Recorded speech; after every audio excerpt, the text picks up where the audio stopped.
성경과 정치 오늘 10번째 시간 하도록 하겠습니다.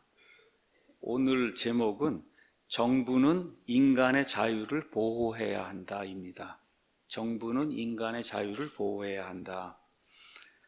지금까지 9시간에 걸쳐서 여기 있는 웨인 그루뎀의 성경과 정치라고 하는 621쪽인 것 같아요. 이렇게 두꺼운 책을 우리가 공부하고 있습니다.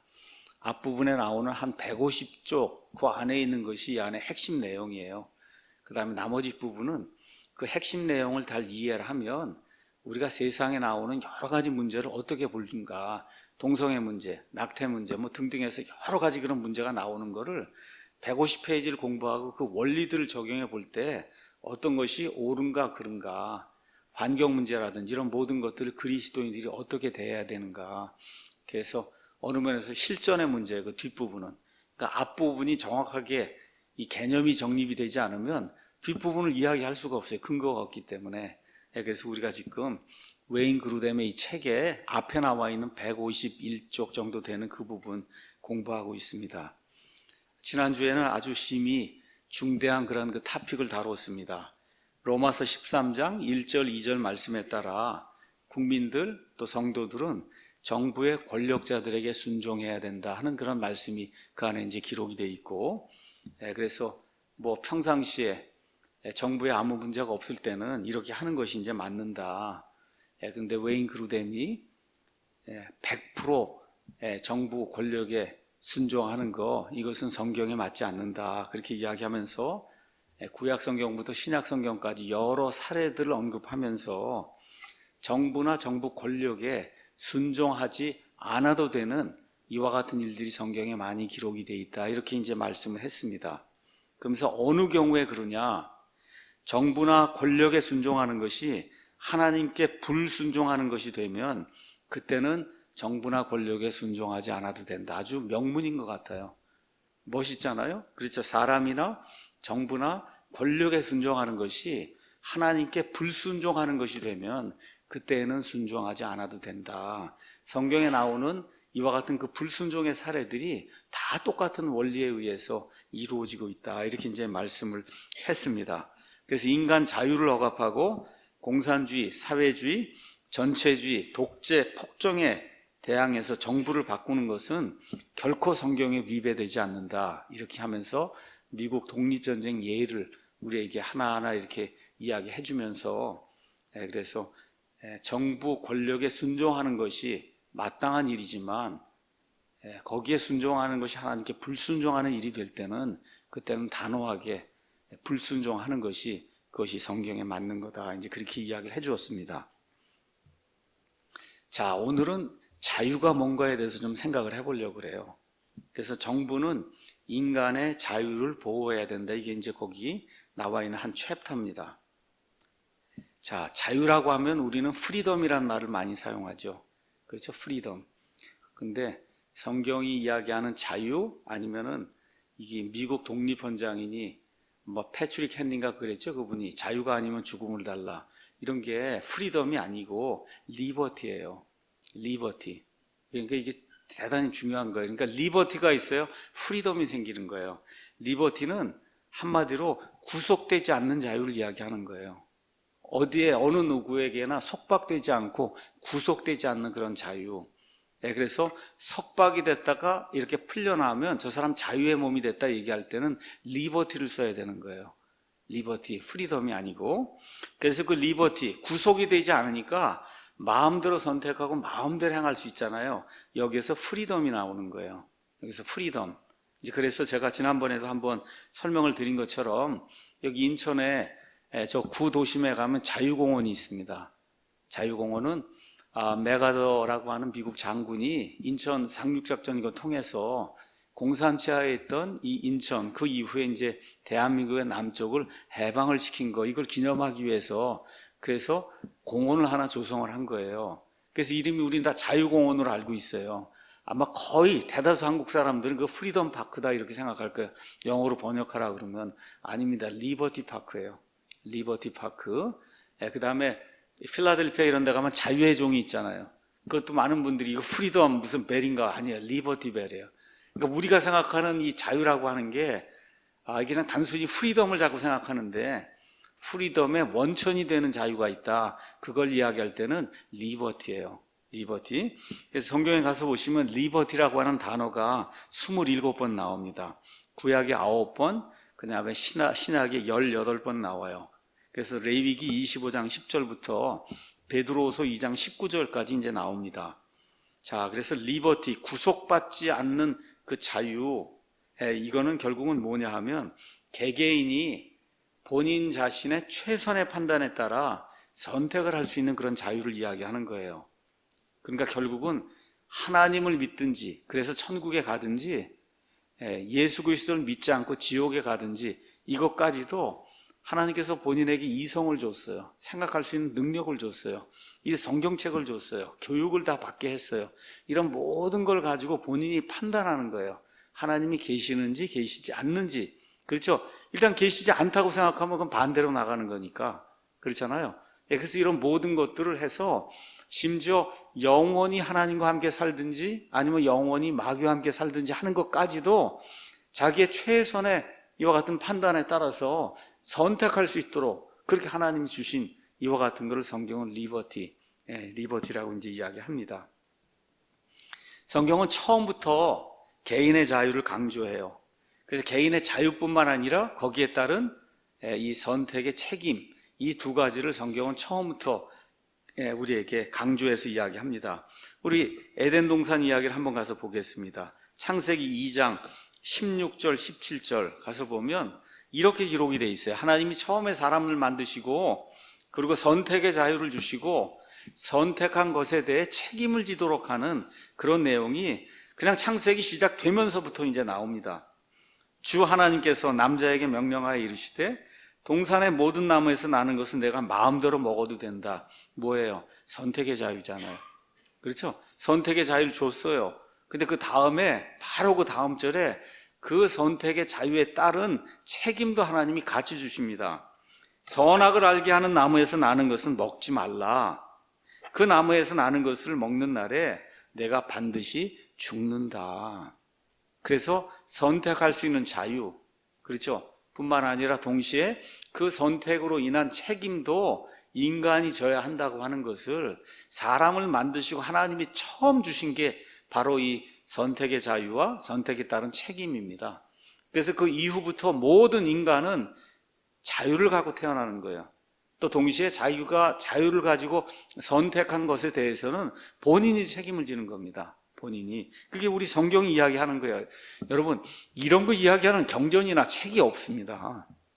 그렇잖아요. 하나님께서 이런 자유를 주고 이런 책임을 줬다고 하는 걸 도대체 가르쳐주는 그와 같은 경전이나 다른 종교가 어디가 있어요. 그래서 이 모든 자유라든지 이런 모든 개념이 성경에서 나오는 거예요. 성경에서. 자, 그래서 선택할 수 있는 자유라고 하는 건 뭐냐 하면 하나님이 창조하신 인간 안에 들어있는 인간이 가지고 있는 특성 중에 가장 뛰어난 특성, 이게 자유입니다. 그렇죠? 그러다 보니까 여러분 아무리 돈이 많아도 뭐예요? 이거 집 안에만 갇혀 있어야 된다 그러고, 그렇죠? 어딘 가지 못한다 그러고 이렇게 막아놓으면 아무 소용이 없는 거거든요. 그렇잖아요? 그래서 바로 이런 점, 선택할 수 있는 자유를 가지고 있다는 이 점 때문에 사람은 동물이나 식물과는 아예 비교가 불가능한, 그렇죠? 클래스가 다른 그런 존재가 이제 되는 겁니다. 자, 웨인 그루뎀이 이제 첫 번째 포인트가 뭐냐? 정부는 인간의 자유를 증진시켜야만 한다는 것, 여기에 대해서 성경이 무엇라고 이야기하느냐? 그루뎀이 이제 이야기를 해줍니다.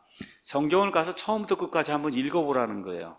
가서 읽어보면 딱 들어오는 게 있어요. 자유는 하나님 보시기에 좋은 거, 그래서 긍정적인 거고, 속박이나 구속, 남을 이렇게 억압하고 속박하고 학대하고 이러는 거, 아니면 노예제도는 성경 전체를 가서 보면 부정적인 거예요. 가서 읽어보시면 그렇게 나옵니다. 그래서 하나님이 이스라엘 백성을 이제 이집트에서 빼내면서 십계명을 주세요. 그 십계명을 가지고 나라를 만든 거예요. 그렇죠? 그 다음에 그 이스라엘에서 나온 그 헤브라이즘, 그 유대인들이 이와 같은 그 문화, 문명 이런 것들이 서구사에 이제 전파가 되면서 또 그 다음에 기독교가 전파가 되면서 결국 여기까지 오게 된 거예요. 그러니까 어느 면에서 하나님이 주신 이 십계명 안에 가장 중요한 포인트가 지금 우리가 살고 있는데 놓치는 게 있어요. 그게 뭐냐 한번 가서 보겠습니다. 여기 계시록 20장 출애굽기 20장 한번 보겠습니다.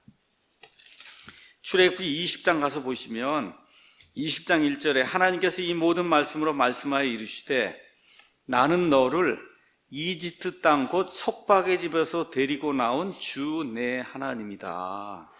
그렇죠? 그러니까 그러면서 이제 첫 번째 계명이 나오는 거예요. 너는 내 앞에 다른 신들을 두지 말라. 자, 이게 대단히 중요한 거예요. 사실은 그 밑에 나오는 10개 이 모든 것이 그 위에 있는 2절을 뒷받침하는 겁니다, 여러분. 2절 내용이 뭐예요?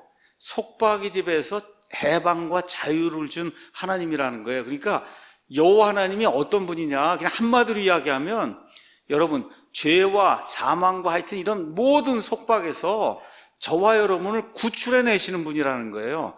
그분이 있기 때문에 10가지 명령을 지켜야 된다고 하는 이야기가 나오는 거예요. 다시 한번 제가 말씀드릴게요. 이 지금 서구 세계의 모든 문명은 이 헤브라이즘, 그렇죠? 유대교 문명, 그렇죠? 여기에서 이 신약 성경과 이제 합쳐진 이와 같은 성경의 문명이에요. 그 성경의 문명의 핵심은 십계명입니다. 십계명. 그렇거든요. 근데 십계명을 주실 때 하나님이 제일 먼저 나는 이런 존재다 하고 자신의 존재가 어떤가를 가르쳐 주는 거예요. 하나님은 어떤 분이냐? 사람을 속박해서 해방으로 이끌어 주시는 분이라는 거예요. 그 속박이 무엇이든지. 그렇죠? 그러니까 자유를 하나님이 기뻐한다는 거예요. 왜 그러냐? 하나님 자신이 자유로운 존재이기 때문에. 그래서 인간이 어디에 속박이 되는 거, 그게 죄가 됐든지 마약이 됐든지 무엇이 됐든지 좋지 못한 것에 속박이 되는 것은 근본적으로 하나님하고 맞지 않는 겁니다. 그래서 하나님이 나는 너를 이집트 땅 속박의 집에서 구출해서 데리고 나오는 여호와 하나님이다. 하나님이 자신의 그 신분을 그렇게 밝히는 내용이 여기 기록이 되어 있는 거야. 이거 대단히 중요한 그런 내용이에요.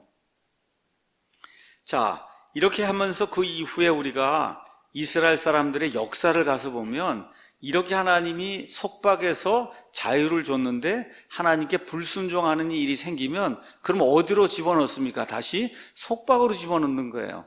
그런 일이 계속해서 반복되는 내용이 사사기에 나오잖아요. 죽겠습니다 하면 하나님이 살려주면, 그렇죠, 그러면 또 다시 악을 행하고 속박으로 들어가고, 그렇죠, 또 죽겠습니다 하면 살려주면 이게 내내 반복이 돼요. 그러다 나중에 이제 왕정시대가 끝나고 도저히 하나님이 참을 수 없을 때가 됐을 때는 심지어 다른 나라 땅으로 온 국민이 바빌론 포로 생활 가는, 이게 뭐예요? 속박으로 들어가는 거잖아요. 그러니까 하나님께 순종하고 하나님이 어떤 분인가 하는 것을 제대로 잘 알고 이렇게 하나님을 존중히 여기는 그런 방향으로 가지 않으면 아무리 좋은 그런 국가도 반드시 속박으로 빠진다는 겁니다. 사실 어느 면에서 지금 대한민국이 거기에 와 있는 거예요. 지금 노예의 길로 가느냐, 그래서 다시 자유의 길로 가느냐 하는 이 기로에 지금 놓여 있는 겁니다. 왜 그래요? 이 자유라고 하는 게 얼마나 소중한 것인가. 제가 아까 기도할 때도 얘기했듯이 freedom is not free. 자유는 공짜가 아니에요. 근데 이걸 공짜로 생각하고 그냥 얻은 걸로 생각하고 세대들이 이렇게 하면서 하나님을 밀어내려고 하다 보니 헌법이 우리에게 주고 있는 이와 같은 그 존엄한 가치, 이거 자체를 국민들이 우습게 생각을 하기 때문에 지금 나라가 이렇게 어렵게 되는 겁니다. 자, 메시아가 이 땅에 이제 재림하십니다. 그렇죠? 그러면 여기 이사야서 말씀 한번 가서 잠깐 보겠습니다. 이사야서 61장에 가서 보시면은 이 땅에 이제 메시아가 오게 되면 하는 일이 있어요. 하는 일이 뭐냐? 주 하나님의 영께서 내게 임하셨으니 이는 주께서 내게 기름을 부으사 온유한 자들에게 좋은 소식을 선포하게 하셨기 때문이라. 그분께서 나를 보내신 것은 마음이 상한 자들을 싸매고 포로된 자들에게 뭐예요? 자유를 주기에. 거기 자유가 리버티예요. 그러니까 처음 창조자 하나님이 사람들에게 주신 것도 자유고, 나중에 모든 사람들이 이제 천년왕국으로 이제 의로운 자들을 이끌면서 그때 속박 속에 갇혀있던 이런 사람들에게 메시아가 가져주는 게 뭐예요? 리버티예요. 자유입니다, 이게. 그러니까 성경이 이런 이야기를 하고 있는 거예요. 자, 이스라엘의 역사를 가서 보시면 이스라엘은 원래부터 모든 사람이 다 자유로운 그러한 존재로 이 땅에 이제 태어난다. 근데 아시다시피 너무 가난하면 자기 자신을 딴 사람에게 팔 수가 있어요. 아니면 자기 가족을 팔 수가 있어요. 그렇죠? 그러면 노예가 되는 거예요. 근데 노예가 되는데 하나님이 무슨 제도를 또 만드셨어요? 희년을 만드셨잖아요. 그렇죠? 그래서 안식년이 7번 지나가서 50번째 해가 되면 그러면 어떻게 돼요? 다 풀려나는 거예요. 다. 그렇죠? 노예가 더 이상 없는 거예요. 그러면서 레위기 25장 10절 가서 보면 이런 말씀이 그 안에 이제 기록이 되어 있습니다. 25장 10절. 너희는 그 50번째 해를 거룩하게 하여 온 땅에서 두루 온 땅의 모든 거주민에게 뭘 선포해요? 자유를 선포하라는 거예요. 여기 나온 자유도 리버티예요. 성경에서 여기에 처음으로 리버티라고 하는 단어가 처음 나옵니다. 우리가 이제 다음번에 400주년 기념판 말고 이제 마제스티 판이 나올 때는 이런 거를 해방의 자유로 번역을 할 거예요. 해방의 자유. 이래야 확실하잖아요. 그렇죠? 해방. 원래는 해방을 선포하라 이런 뜻이에요. 해방. 근데 해방이라고 그러면 좀 이상하기 때문에 그래서 이제 이런 부분은 우리가 속박에서 벗어나는 거기 때문에 반드시 해방의 자유라고 해야 프리덤이 아니라 리버티라고 하는 걸 알 수가 있는 거예요. 그러니까 영어는 그렇게 미묘하게 돼 있어요. 근데 우리는 그냥 다 자유를 하다 보니 이거 뭐 프리덤을 하라는 거 이게 아닙니다. 리버티예요. 리버티. 그래서 신년이 되게 되면 속박에 갇혀있던 모든 사람이 다 리버티를 얻게 되는 거예요. 그렇죠?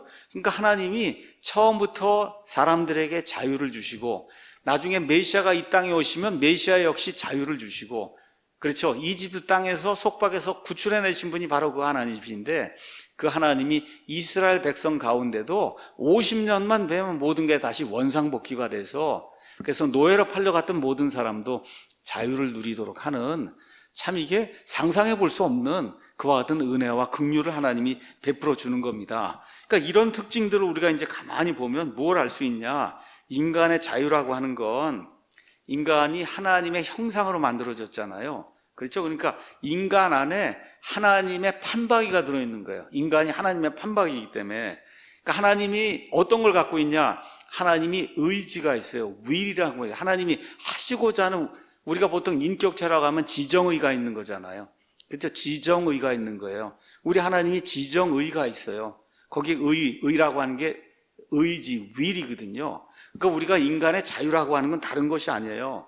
하나님의 자유의지가 우리에게 그대로 반영된 게 그게 인간의 자유고 그걸 뜻대로 하려고 하는 게 인간의 자유의지예요. 그렇기 때문에 성경에서 가장 중요한 것이 인간의 자유다. 그래서 우리가 이 신약교회를 하면서도 우리 교회가 내걸고 있는 가치가 뭐예요? 영혼의 자유.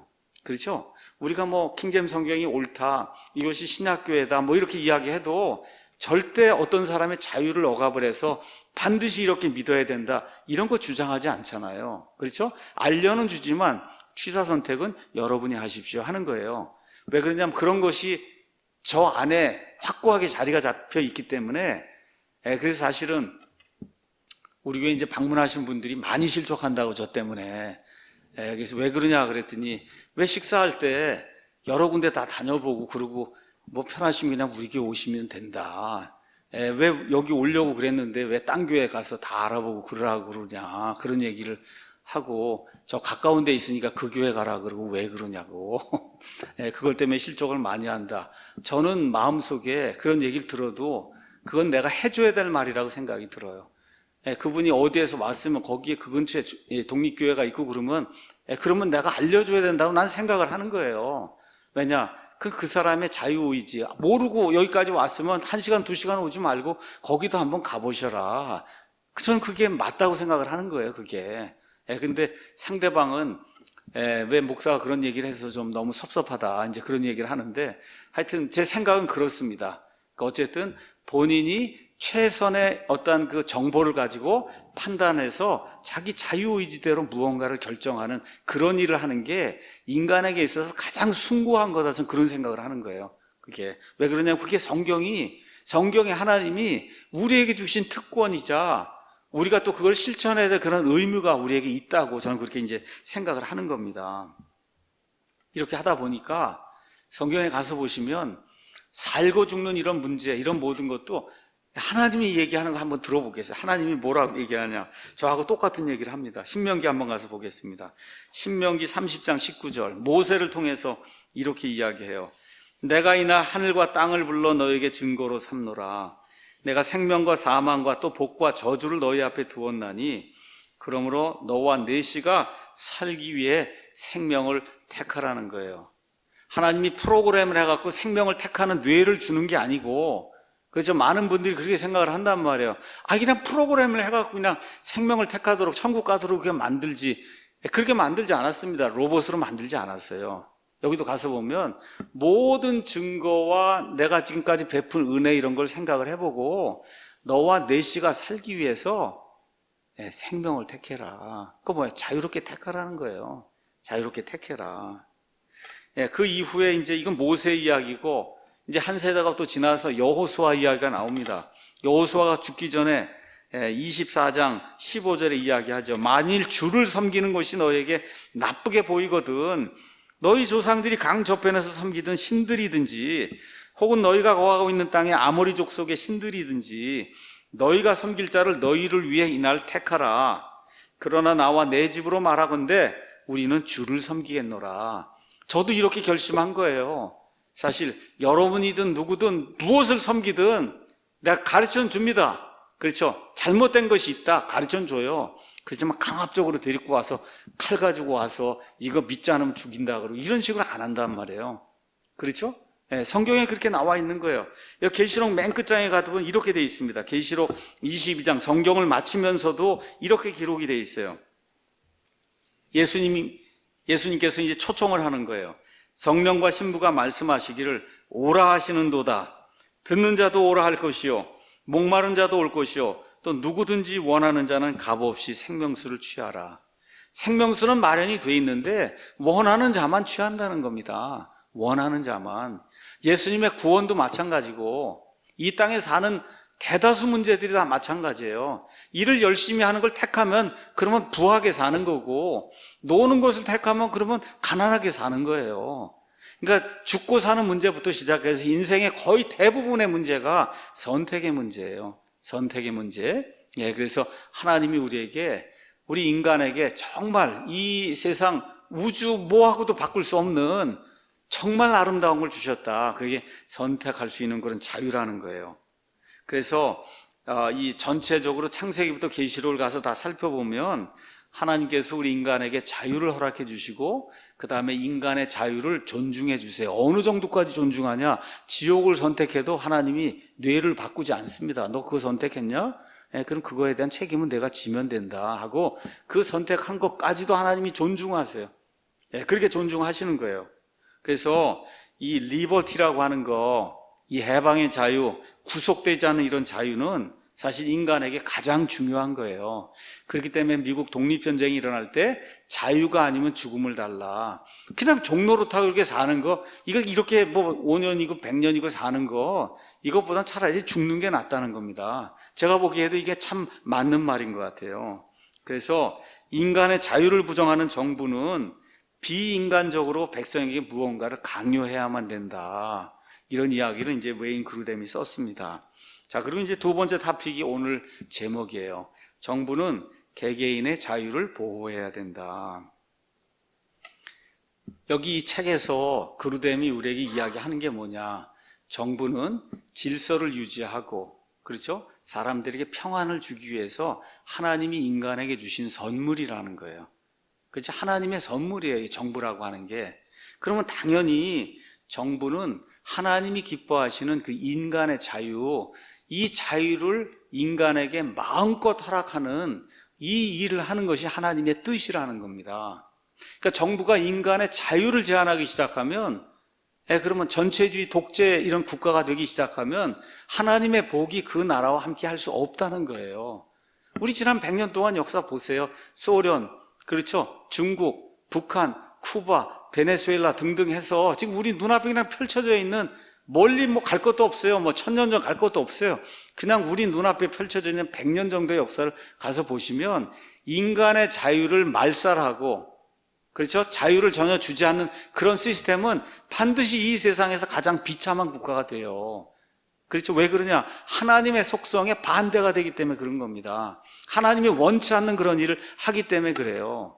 인간에게 최대한의 자유를 허락해주는 그런 국가는 이 세상에서 가장 번영하는 국가가 된다. 이게 역사가 증명을 하고 있는 겁니다. 왜 그러냐? 하나님의 속성에 맞기 때문에 그런 거예요.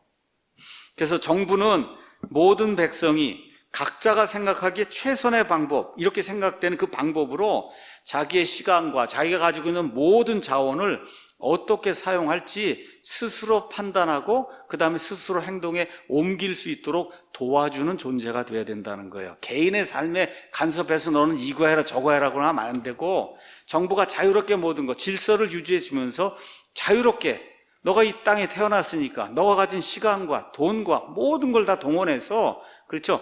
이 세상의 모든 사람들을 위하고 너를 위하는 그런 유익한 삶을 살라고 독려해야 될 것 같은 책임이 정부에게 있다는 거예요.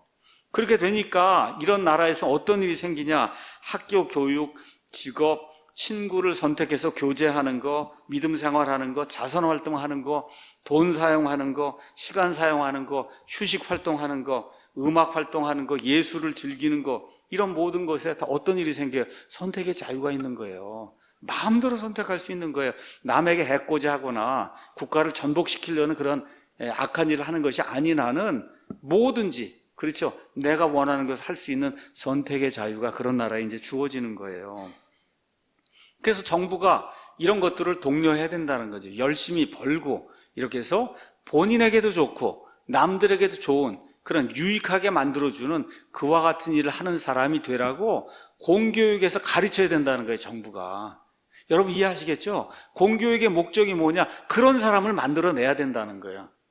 교육을 잘 받고 남을 배려할 줄 알고 열심히 일하고, 그래서 너 자신의 유익을 위하고 또 동시에 사회의 유익을 위할 수 있는 그런 좋은 사람이 되라. 이게 인간의 기본적인 의무, 그렇죠, 권리라고 하는 거를 정부가 유치원부터 시작해서 아이들에게 가르쳐서, 그래서 자유로운 시민이 되도록 만드는 거, 이게 정부의 가장 큰 목적이다.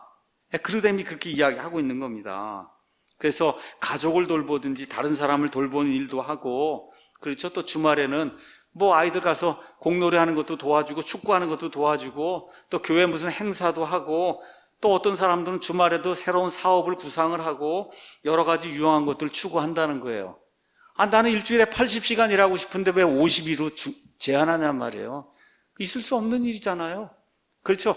열심히 일해서 난 80시간 일해서 수입을 400만 원, 500만 원 해서 내 아이들을 키워야 되겠다고 하는데 왜 정부가 나서서 52시간을 하라고 자유를 제한하냔 말이에요. 안 되는 겁니다, 여러분. 심지어 최저임금도 마찬가지예요. 정부가 왜 그걸 제한할 필요가 없는 거예요. 그 사람의 기준에 따라 어떤 사람은 돈을 안 받고도 난 여기 가서 기술을 배워야 되기 때문에 가서 일을 해야 되겠다는 사람도 많이 있을 수 있는 거예요. 그거 한 다음에 훨씬 더 돈을 많이 벌 수 있기 때문에.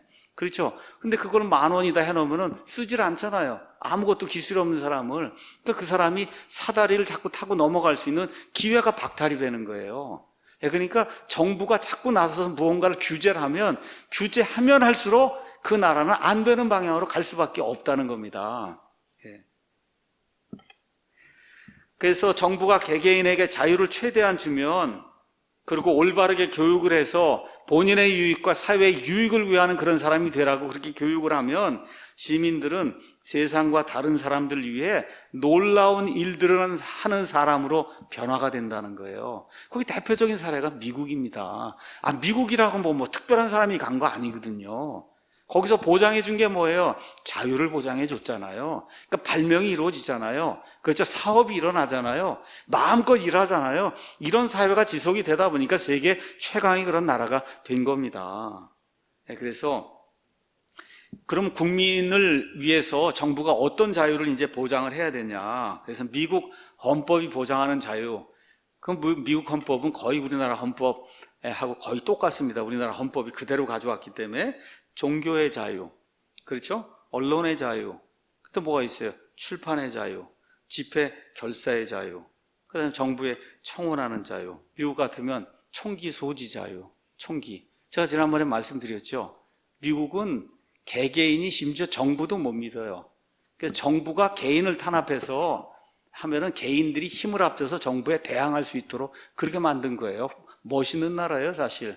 근데 이게 이제 악용이 되다 보니까 이제 총기 사건이 요 근래 이제 발생을 하는 거지만 그 원래 취지는 그런 거예요.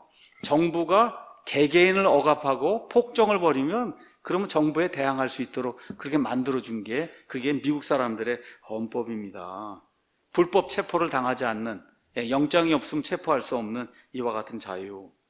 그래서 그루뎀이 뭐라고 이야기하냐, 성경의 모든 걸 종합해 볼 때 정부는 시민들의 자유를 제한할 필요가 있는 경우에만 최소한으로 시민들의 자유를 제한해야 된다, 그렇게 이야기하는 거예요. 그러면서 뭐라고 얘기하냐, 이분이 얘기한 겁니다. 북한이나 대다수 현대 이슬람 국가들처럼 인간 삶의 거의 모든 분야를 제재하는 전체주의 정부는 성경의 개념과 반대가 된다는 거예요. 여러분, 이런 말 잘 들으셔야 돼요. 한 번도 경험해보지 못한 나라를 만들어준다고 하면서, 그렇죠, 처음부터 태어나서부터 죽을 때까지 정부가 책임져 준다 그러잖아요, 요새. 이거 듣고 너무 좋아하는 사람도 있어요. 바보 멍청이들이에요. 바보 멍청이들이 좋아하는 거예요. 이게 뭐예요? 모든 거 일거수일투족하는 걸 다 정부가 관여해서 제어하겠다는 거거든요. 로봇처럼 살라는 겁니다. 정부가 다 먹여준다 그래? 너무 좋다고. 여러분, 너무 좋은 게 아니에요. 그렇게 되면 사육이 되는 거예요. 사육, 정부에 의해서. 그래서 사회주의를 하면 안 된다고 이야기하는 겁니다. 사회주의를 하면 안 된다고 이야기하는 거예요. 이거를 깨달을 수 있는 게 이게 어려운 일이 아니에요. 이게 머리 조금만 쓰면 금방 알 수 있는 거예요. 그래서 우리 그리스도인들이 하나님의 영이 우리 안에 들어오 있으면, 그런 얘기 딱 들어오면 저건 완전히 사회주의, 공산주의 하자는 거구나, 이게 딱 알아차리고 반대해야 되는 겁니다. 반대해야 되는 거예요. 미국의 경우 1863년까지 노예제도를 허용했는데 이분 말씀이에요. 이것은 인간의 자유를 박탈한 아주 나쁜 사례다, 그렇게 이야기하고, 이 미국 건국의 아버지들이 이제 독립선언문을 이렇게 만들었는데 그 독립선언문의 앞부분에 이런 내용이 있다는 거예요.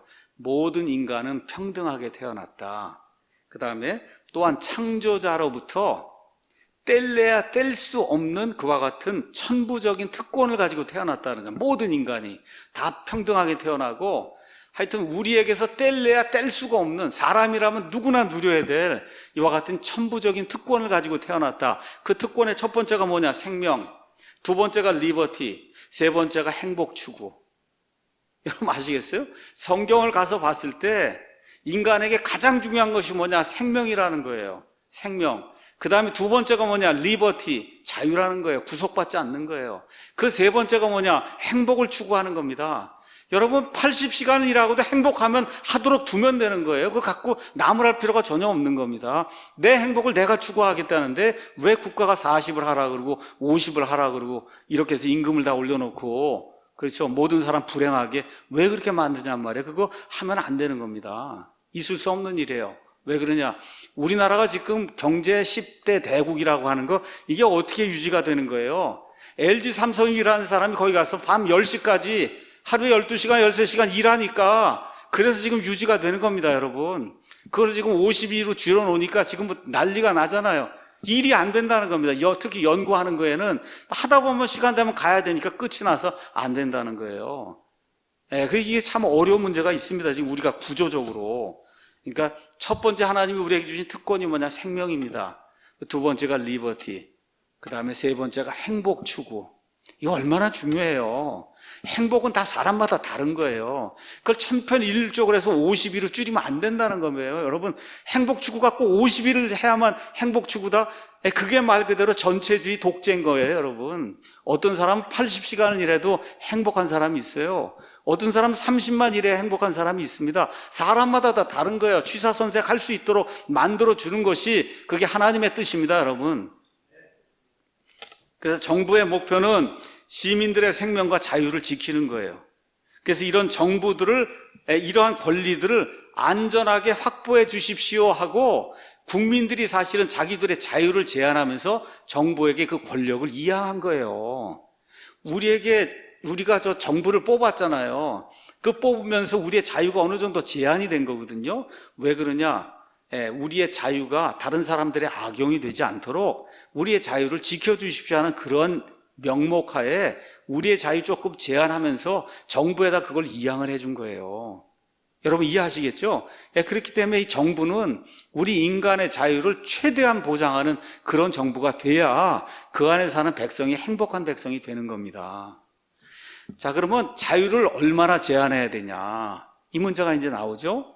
그래서 리버티가 인간에게 가장 중요하지만, 자, 정부에 대한 그 역할이 있잖아요. 이런 거 보면서 성경의 가르침을 이런 거 비추어 볼 때, 그렇다고 리버티가 절대적일 수는 없잖아요. 내 자유 때문에 저 사람을 죽이거나 그러면 안 되잖아요. 그러니까 무언가 제한이 있어야 되는 건 맞는 거잖아요. 그러면 어느 정도까지 제한을 해야 되는가, 인간의 자유를. 다른 사람을 죽이거나 다른 사람의 자유를 억압하는 데까지 가면 그건 안 되는 거 아니에요. 그렇죠? 그러니까 그런 차원에서 뭐가 있는 거예요? 정부가 있는 거예요. 그렇게 하면 안 된다. 그렇죠? 정부는 바로 그렇게 하려는 사람의 자유를 제한하라고 국민들이 뽑아준 거예요. 최소한의 그런 자유를 지켜달라고. 그래서 저와 여러분이 고속도로 이제 차 운전하고 가면 여기 100km 써 있잖아요. 여러분 자세히 생각해 보세요. 그 자유를 제한한 거예요. 어떤 사람이 200 달리고 싶다고요. 길이 넓고 그러면 차 좋고 그러면 200, 250은 달려보고 싶은 마음이 왜 없겠어요? 우리 자매님들은 없겠지만 우리 남자들은 대개 다 있습니다. 그렇지? 250, 300 한번 달려보고 싶거든요.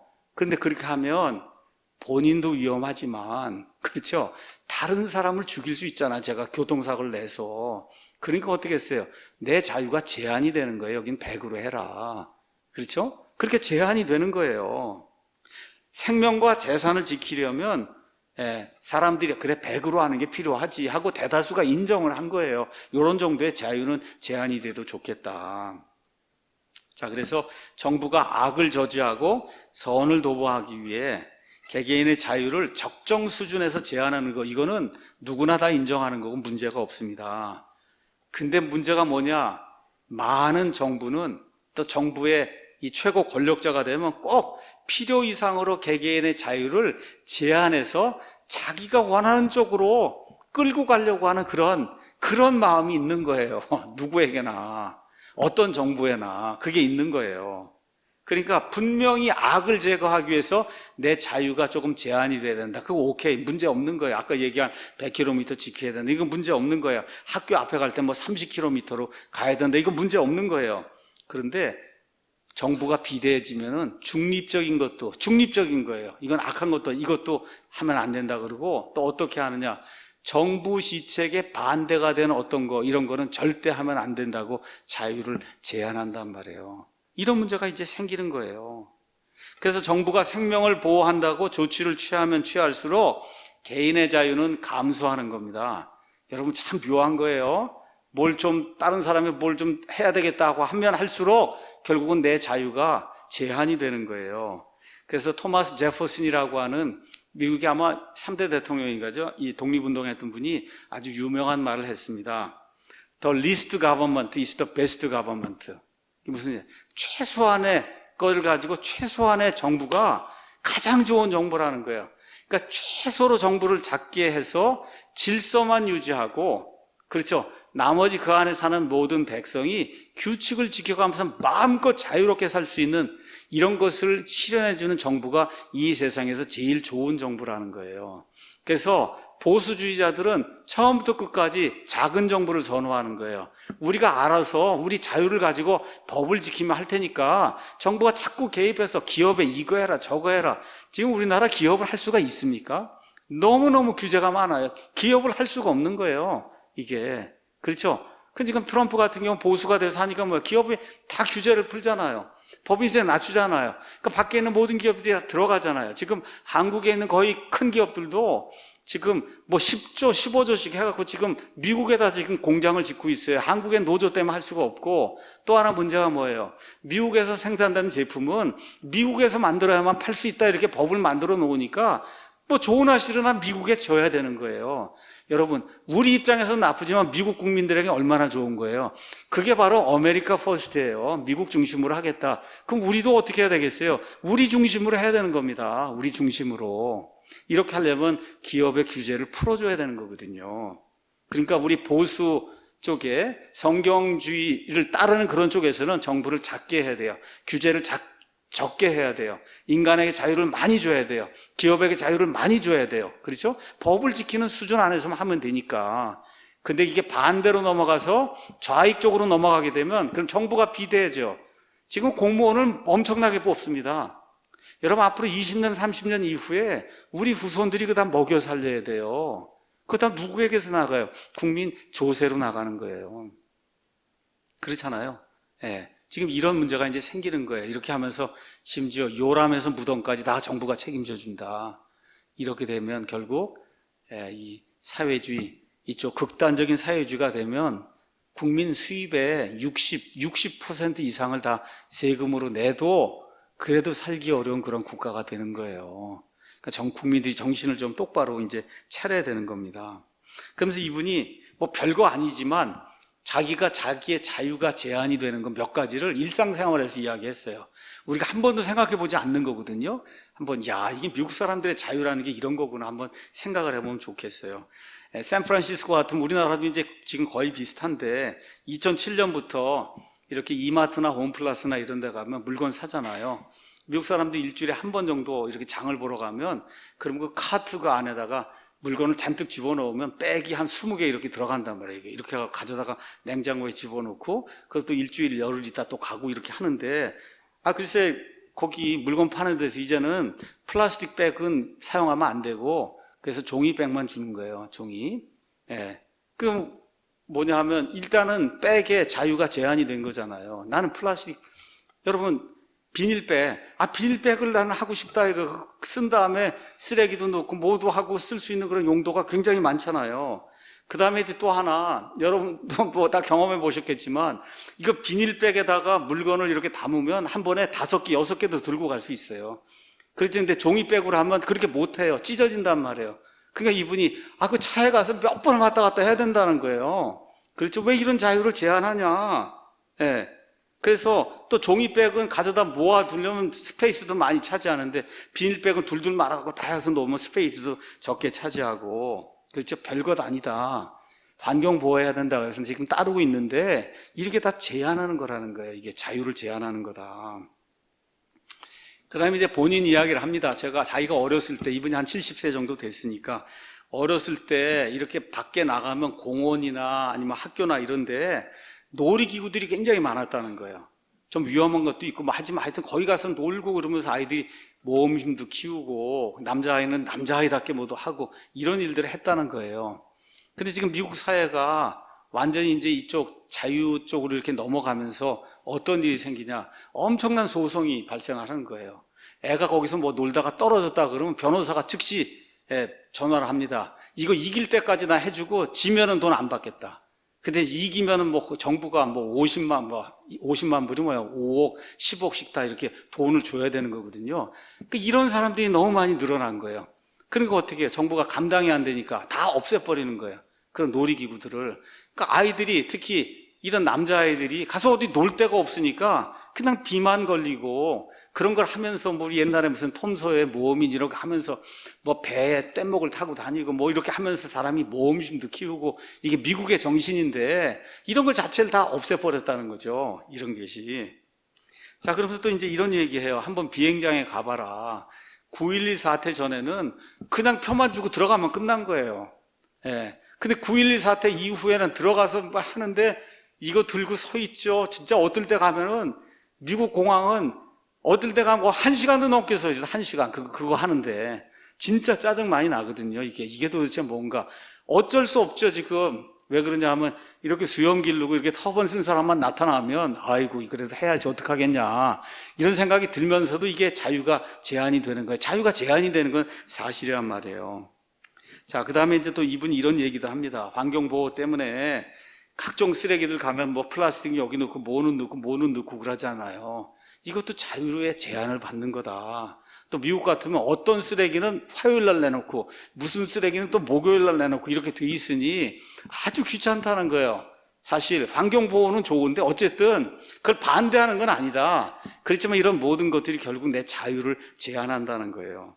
그러고는 결국 이 얘기까지 하는 거예요. 미국의 2014년에 미국은 우리 백열전구 아시죠? 옛날에 뜨거운 거. 이거를 법으로 백열전구는 절대 쓰지 못하도록 그렇게 만들었다는 거예요. 그래서 자기가 가서 딴 걸 다 바꿔놨는데 백열전구는 탁 켜자마자 불이 들어오잖아요. 이게 딴 거는 흐리멍텅하다는 거예요, 이게. 그러니까 자기처럼 노인이 되고 그러면 이거 불을 켜면 탁 들어와갖고 말이야.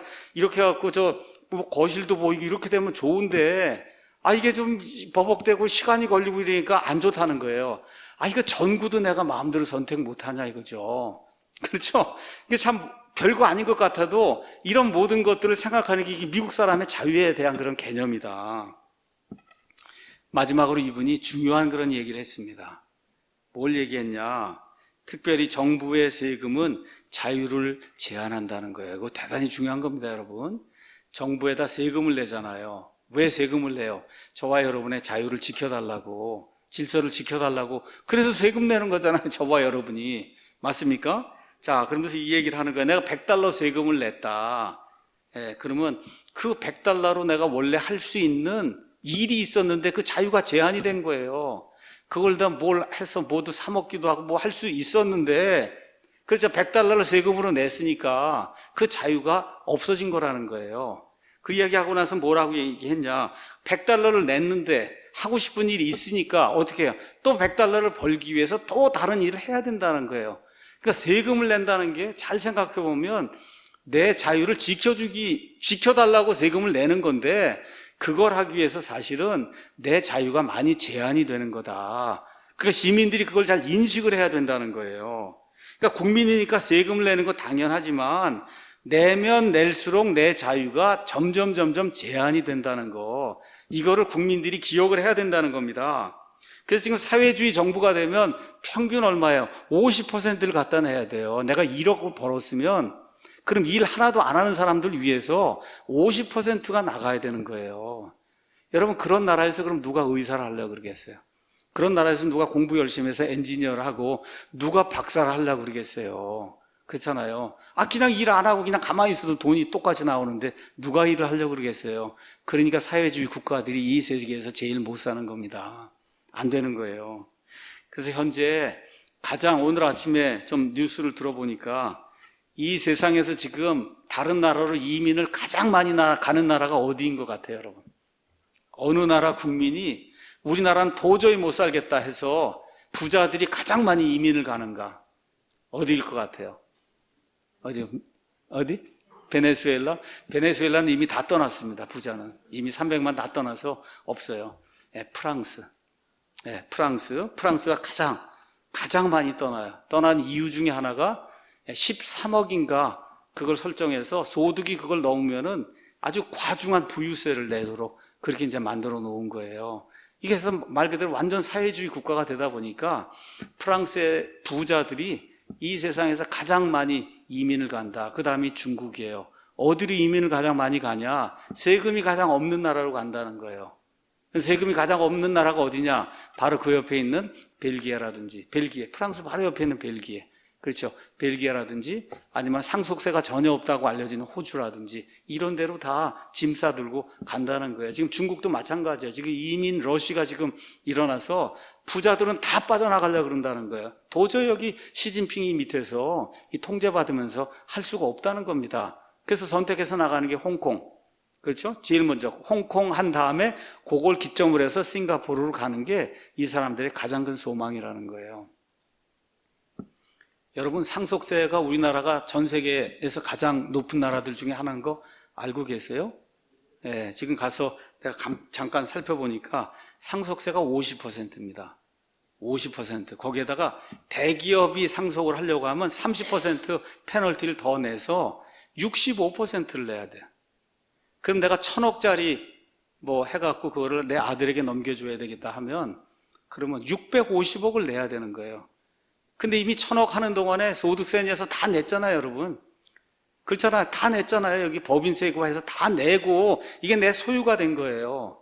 그럼 이거 자체를 또 650억을 또 내라 그러면 그 돈이 어디가 있어요? 그럼 어떻게 기업이 그걸 팔든지 뭐 도산하든지 그거 외에는 없는 거 아니에요?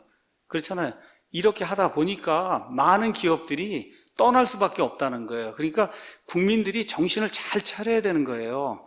반기업 정서를 가지면 이게 1, 2년은 성공할 수 있어요. 그렇지만 이게 10년, 20년 그 방향으로 나가면 그러면 어떻게 해요? 세상 다른 나라로 다 나가게 된다. 그러면서 그분이 그런 이야기를 하더라고요. 지금 조선시대가 아니다. 조선시대에는 한정이 돼서 딴 나라 못 갑니다. 그렇죠? 근데 지금은 대한민국 21세기라는 거예요. 어느 나라에서도 오라고 환영을 하는데 왜 안 가냐는 거예요. 그렇잖아요. 그래서 조심해야 돼. 지금 우리나라가 굉장히 어려운 그런 상황에 놓여 있어요. 지금 부자들이 탈출하려고 하는 그런 러시 지금 이루고 있는 거예요. 자, 마지막으로 이제 그루뎀이 그럼 우리 성경대로 믿는 사람은 어떤 일을 해야 되는가? 이런 이야기를 이제 합니다. 마지막 제목은 이거예요. 정부는 국민을 구원하거나 인간의 본성을 바꿀 수 없다. 마지막 제목이 그거예요. 개인의 구원은 하나님의 일이지 정부의 일이 아니라는 걸 저와 여러분이 기억해야 된다는 거예요. 그러니까 무슨 얘기를 하려고 하는 거냐 하면 믿는 사람들이 정부에 선한 영향력을 미쳐야 된다. 맞잖아요, 여러분. 그렇죠? 근데 그 일만 하면 안 된다는 거예요. 정부에 선한 영향력을 미쳐야 된다 그래갖고 맨날 가서 데모만 하고 이 일만 하면 안 된다. 초점이 그거예요. 그러니까 인간의 마음 자체를 바꾸는 그 일을 하려고 노력을 하면서 거기에 선한 영향력을 미쳐야지, 선한 영향력만 미쳐야 되겠다고 하면 안 된다는 겁니다. 그래서 정부가 할 수 없는 일이 있다는 거예요. 그것은 하나님께서 성경을 통해 교회가 하도록 맡기신 일, 그건 인간 영혼을 구원하는 거라는 거예요. 그러니까 사람들을 그들의 죄들에서 구원하는 거, 이거는 정부가 할 수 없는 일이다. 근데 왜 그럼 이 이야기를 꺼내느냐, 이제 이야기가 나옵니다. 한번 들어보시면 되겠어요. 그래서 오직 예수 그리스도를 통해서만 그래서 사람이 구원받을 수 있고 그 구원받은 사람이 좋은 사람이 되는 거, 이게 가장 중요한 거다. 그렇게 이야기하면서 이런 일은 교회에 속한 모든 성도들이 예수님의 복음을 정확하게 알고 예수님을 정확하게 알게 될 때 사람들 가운데 변화가 생길 수 있다는 그런 사실을 정확히 이해하고 그래서 복음을 잘 전하는 그런 일을 해야만 그래야 궁극적으로 좋은 나라, 그 다음에 좋은 정부가 생겨날 수 있다는 거예요. 그래서 모든 사회가 이 필요로 하는 것은 실질적으로 예수님의 복음이다. 근데 그 예수님의 복음은 정부가 전하는 게 아니라 교회가 해야 될 일이라는 거죠. 그렇죠? 그 이야기 하면서 왜 이런 이야기를 하느냐? 사회가 변화가 되려면, 진짜로 사회가 변화가 되려고 하면 개인이 변화가 돼야 된다는 거예요. 개인이 변화가 돼야 된다. 그러니까 사회가 변화된 거 우리가 좀 보고 싶다, 우리 대한민국이 변화된 걸 보고 싶다 하면 우리 대한민국에 사는 국민들의 변화가 있어야 된다는 거예요. 단순하게 법을 잘 만들고 좋은 정부를 만드는 거, 이것만으로 한계가 있다는 걸 이야기하는 겁니다. 그래서 좋은 법을 만들고 좋은 정부를 갖도록 투표를 바르게 하고 하는 게 선한 일이에요. 우리가 반드시 해야 될 일이지만 여기서 끝이 나면 안 된다는 거죠. 왜 그러냐? 이것이 완전한 해결책이 되지 못하기 때문이다. 그러면서 예를 이렇게 들었어요. 구약의 이스라엘을 한번 보라는 거예요. 구약의 이스라엘에게 하나님이 주신 율법은 이 세상에 가장 좋은 법이에요. 그렇죠? 가장 좋은 법이에요. 근데 그 좋은 법을 가지고도 수많은 사람들이 사악한 일들을 행하고 결국은 하나님의 심판을 받았잖아요. 그러니까 법을 옳게 만드는 거 중요한 일이에요. 근데 혹시 또 잘못 생각하고 법만 옳게 만들고 투표만 잘하면 그걸 다 끝이다 이렇게 생각하면 안 된다는 겁니다. 그래서 기억해야 될 것이 뭐냐? 선거에서 이기는 것만으로는 국가를 바꿀 수 없다는 거예요. 제가 이런 이야기를 이 그루뎀의 그 책을 읽으면서 참 감명 깊게 이렇게 느끼는 거예요. 균형이 있잖아요. 우리가 영향도 미치지만 궁극적으로 우리 그리스도인들이 해야 될 일이 뭐냐? 인간 영혼을 바꿔야 된다는 거. 그렇죠? 이런 이야기를 이렇게 균형 있게 얘기해 주기 때문에 그래서 참 좋아하는 거예요. 이게 미국 사람이니까 사실 가능한 거거든요. 이게 편견 같지 않고. 그러면서 이렇게 얘기해요. 미국 같으면은 이제 예를 들어 트럼프 대통령이 됐단 말이에요. 그러면 이제 오바마 때 만들어 놓은 동성 결혼 합법화 이거 불법이다 이제 이렇게 만들 수 있어요. 대법원이 이제 다시 합의를 하면. 그렇죠? 다시 되돌릴 수 있어요. 낙태 이런 거 불법이다 하고 다시 되돌릴 수 있단 말이에요. 근데 그렇게 한다 그래서 혼전 섹스, 그 다음에 불법 장소에서 낙태하는 거, 동성애를 완전히 막을 수 있냐는 거예요. 그렇죠? 어떻게만 할 수 있어요? 합법적으로 보이는 데서만 막을 수 있는 거지 그 나라의 문제 전체를 푼 건 아니라는 거예요. 이걸 우리가 기억을 해야 된다. 우리 그리스도인들의 입장에선 좋은 거죠. 그런 일이 일어나면 그냥 거기서 멈추면 안 된다는 거예요. 거기서 멈추면 안 된다. 사람들의 마음과 생각이 변하는 일이 이 국가 안에 일어나도록 저와 여러분이 복음 선포하는 거에도 매진을 해야 된다는 겁니다. 믿습니까, 여러분? 네. 그래서 사람들의 윤리 정신, 성경에 따른 윤리 도덕 정신이 좋은 곳에서 법들이 작용을 잘 한다는 거예요. 그렇기 때문에 우리가 성경을 가르쳐야 되는 거다. 그래서 성경이 하나님이 어떤 것들을 원하고 어떤 것들을 원치 않는다, 이런 것들을 잘 가르치고 그 가르침을 받은 많은 그리스도인들이 생겨나게 될 때 국가가 점점 더 좋은 그런 방향으로 간다는 거예요. 그래서 사회가 이제 부패하게 되면 법이 있어요. 법을 만들 수 있습니다. 그렇지만 그 법은 아주 사악한 종류의 겉으로 드러난 그 빙산의 일각만 막을 수 있는 거지, 사람들 내부에 들어있는 그 악의 뿌리는 그런 걸로 법으로는, 사람이 만든 법으로는 완전히 고칠 수 없다는 거예요. 그래서 미국 건국의 아버지 중에 한 사람이 존 아담스인데, 이 사람이 이런 유명한 말을 했다고 합니다. 우리나라 헌법은 도덕적이고 의로운 사람들을 위해 만들어졌다. 그런 사람들이 아닌 자들에게는 이 법이 적절하지 않다. 이게 무슨 얘기냐? 미국의 건국의 아버지들이 이 국가를 만들 때, 미국이란 국가를 만들 때 이 나라에 사는 사람은 최소한 하나님이라는 존재, 이 지적인 설계를 할 수 있는 창조자라고 하는 그런 존재는 믿는 사람들이라는 그런 가정하에서 이 법을 만들었다는 거예요. 다시 말씀드려, 이슬람 교도들이 미국에 와서 지금 이렇게 살면서 알라란 이런 건 생각도 못 하는 거예요. 미국 사람들이 만든 그 헌법의 구조에서는. 그러니까 최소한 하나님이라는 절대적인 존재가 있다는 그 믿음, 그게 보수의 믿음이잖아요. 그 보수의 믿음을 가진 사람들이 이 나라의 시민이라는 그런 가정하에서 미국의 헌법이 만들어졌다는 거예요. 그러니까 헌법이 제대로 역할을 하려면은 거기 사는 사람들이 최소한 하나님이 누구신가 정도는 알아야 된다. 그런 이야기를 이제 하는 거예요. 그러니까 미국 헌법이 결국은 우리나라 헌법이 된 거거든요. 그럼 우리나라 헌법이 제대로 지켜지려면 이 나라에 사는 사람들이 최소한 자기를 만든 창조자가 있다는 것 정도는 웬만큼 이해를 하고, 나는 연약해서 그렇죠, 부족함이 있다는 그런 사람이란 그 사실을 인지해야, 그래야 이 나라의 헌법이 제대로 작용할 수 있다는 거예요. 참 좋은 말인 것 같습니다. 그래서 이 한국가의 시민들이 변화되지 않으면 일단 좋은 정부나 법을 만들기가 어렵고, 또 만들었다고 해도 그게 실행이 될 가능성이 그렇게 크지 않고, 또 하나 시민이 변화되지 않으면 좋은 리더들을 선출하기가 어렵다. 딱 그렇게 이야기해 놓은 거예요, 이분이. 그게 우리나라 지금 이게 보세요. 이게 왜 그런 거예요? 좋은 사람이 없기 때문에 이런 사람이 나타나는 거예요, 여러분.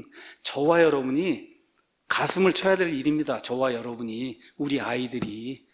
이 나라를 이렇게 만든 건 다른 거 아니에요. 저와 여러분이에요. 저와 여러분, 특히 우리 기독교인들이 제 역할을 하지 못했기 때문에 이와 같은 일들이 생긴 겁니다.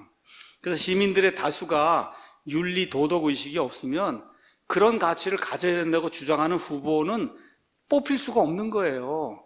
그렇죠? 동성애 어때 이렇게 하는데 나는 동성애 반대합니다 하고 나서면 누가 뽑아주겠어요? 그렇죠? 또 정부가 그런 거 하면 안 된다 그러면 그 말을 누가 듣겠냔 말이에요. 그래서 이분이 재미있는 얘기를 했어요. 소돔과 고모라 성에서 동성애 찬반 투표를 한번 하겠습니다 하면 어떤 일이 생기겠냐. 여러분, 그렇잖아요. 이건 말할 필요도 없는 거잖아요. 다 동성애 하는데. 그렇죠? 그러니까 윤리 도덕 의식이라고 하는 게 이게 성경에서 오는 건데, 국민들이 어떤 것이 하나님이 원하는 것인가, 좋은 것인가를 알아야 된다는 그런 지적인 그런 능력도 있고 지적인 정보가 있어야, 그래야 좋은 나라를 할 수 있다는 겁니다. 그래서 교회는 투표를 통해 또 교육을 통해 정부에 선한 영향을 미치는 일을 하면서, 그것도 하면서 꾸준히 사람들의 생각과 마음을 예수 그리스도의 복음으로 바꾸기 위해서 큰 노력을 기울여야 한다는 거예요. 이게 아주 중요한 그런 포인트입니다. 그래서 어떤 사람을 복음을 통해서 구원을 시키잖아요. 그럼 뭘 해야 돼? 처음부터 끝까지 하나님의 윤리, 도덕을 가르쳐 줘야 된다는 거예요. 선하게 정부에 영향을 미치는 걸 가르쳐 줘야 된다는 거예요. 그러니까 예수님을 믿게 한 다음에 우리나라가 지금 그게 안 돼서 이렇게 어려움이 생기는 거거든요. 그렇죠. 구원받고 끝이라는 거 이렇게 되니까 문제가 생기는 거예요. 데려다가 하나님이 이런 걸 원하고 이런 걸 원하고 이런 걸 원하고 그래서 우리가 꾸리는 그 정부에 선한 영향을 우리가 미쳐서 좋은 정부를 만들어 이것까지 가르쳐야 된다는 겁니다.